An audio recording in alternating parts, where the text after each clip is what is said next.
Hey, ho! Crime and drugs have got to go! For 4 long years, homeowners on the west side in one area there have been begging elected officials to clean up their streets. They blame the Haven for Hope shelter for bringing alcoholics, drug users, and prostitutes to that area. Well, we ran a crime tracker for the area immediately surrounding the shelter. In the past 2 years, police reported 453 drug and alcohol violations, 300 assaults, 227 thefts, and 54 home break-ins.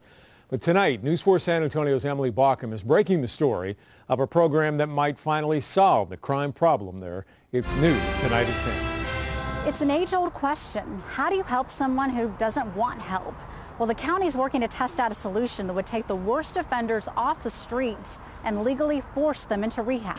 Every day, Haven for Hope helps people beat addiction, get a job, find a home.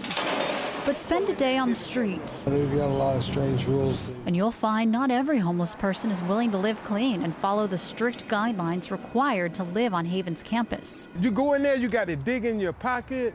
You go in there, they treat you like you on some kind of medication. Many prefer the shelter's Prospects Courtyard, a place where you can get the basics, food, a shower, a mat to sleep on. We're just all common folk. And still come and go as you please. I mean, I prefer to be out here than be in there, you know. The courtyard is what neighbors are talking about when they blame crime on Haven for Hope. The site is more drug activity. And just yesterday, right there in that corner, there was some guy hitting each other with bottles in their heads. And the transient population. Choice of life. People who turn down help. I chose that life. They're the hardest to reach. Maybe later I'll get better, hopefully. And a constant frustration for neighbors and elected leaders alike. Certain individuals have come to my office and said, I just came from another city because I hear that this is a Ritz-Carlton of homeless shelters. And this is where I wanted to be because this is the nicest place in the country. We're speaking to the individuals who have been arrested 10, 20, 30, 100 times. What do we do with them? And are there really people who have been arrested 100 times? Yes, easily. More than 100 times. So how do you stop the cycle? Judge Oscar Kazin says this could be the answer. In Texas, we have the ability to execute what's called a chemical dependency warrant. That warrant allows judges to order suspects into treatment rather than jail. It's a unique solution, so the county is working to find funding for a pilot program to treat 10 homeless volunteers.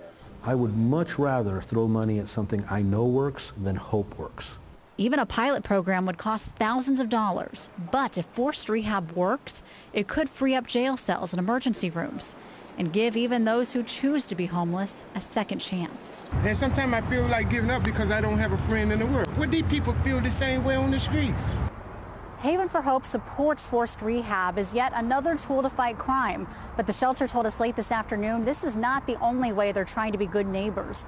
The staff here exchanges information all the time with police, and they hit the streets. We have an outreach team that combs the streets daily looking for persons that are homeless, and they try to bring those folks into Haven for Hope so that they can access services and we hope get back on their feet. The forced rehab pilot program is at least 1 year away from happening. But the good news for Haven's neighbors, there are people working to solve the crime problem. Reporting downtown, EMILY BAUCUM, News 4 San Antonio. Business